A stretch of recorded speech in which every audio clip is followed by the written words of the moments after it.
Single-parent families, where at least one child lives with only one of the parents, is a long-standing social phenomenon.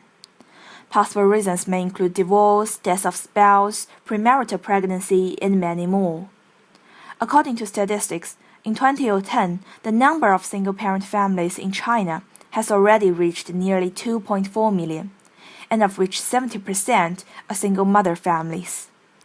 China's media response to this phenomenon is always to emphasize the single-parent family's children's poor performance in schoolwork and worse behavior when compared with normal children. Such response may have influenced the general public in combination with pedantic opinions to avoid marrying a child from a single-parent family, considering that they have personality defects and emotional baggage.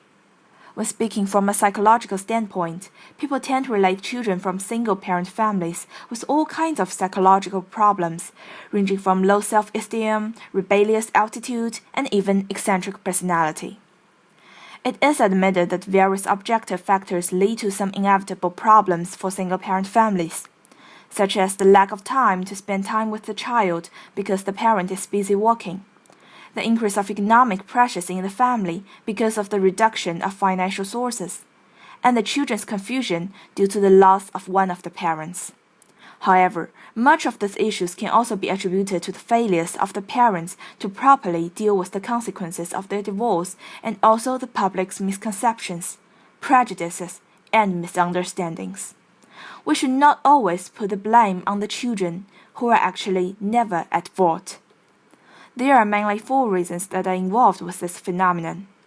Firstly, the public considers divorce as a social stigma and a representation of the parents' lack of responsibility to the child and towards their marriage.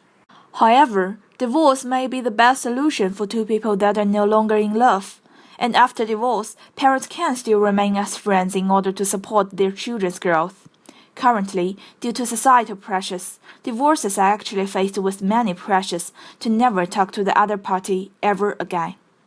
Secondly, society has exaggerated the negative effects of single-parent families and has attributed all the mental problems that occur in the single-parent families to the single-parent nature of the families. More and more studies, however, have proved that although single-parent families do affect a child's growth, the degree of this effect is affected more by the interaction between the parents and the child. In life, there are also many children in single-parent families perform better in some ways than those children from typical nuclear families. Third, society has put so much social stigma on single-parent families that the children of those families growing up feel sorry for themselves and tend to associate themselves with an identity that is not inherent but affected more by external forces. They then struggle to break out of this identity, even though they may actually be stronger than most children from nuclear families.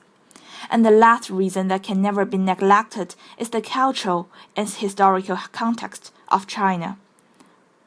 Many Chinese people have inherited beliefs from Asian history that widows and divorces should not pursue a second marriage, leading to many single mothers giving up on finding a new partner and as a result, continuing this vicious cycle. So in conclusion, if children from single-parent families receive adequate support from the government, the recognition as normal from the rest of the society, they may perform just as good, if no better than, the children from the nuclear families.